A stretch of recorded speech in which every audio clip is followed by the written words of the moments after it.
This Southern cabbage recipe is the perfect simple comfort food. Tender, buttery cabbage, slow cooked with bacon and onions. Start by cooking 5 slices of bacon until crispy.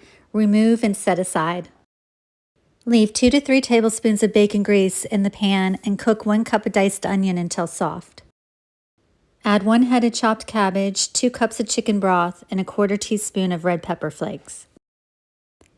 Cover and simmer for 10 minutes, opening it to stir once or twice. Remove the lid and cook uncovered for about 15 minutes. Season to taste with salt and pepper and crumble the bacon and mix it in.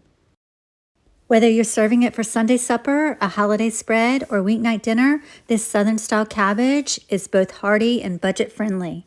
Be sure to make a side of cornbread to go with it. It is so delicious. Full recipe at spicysouthernkitchen.com.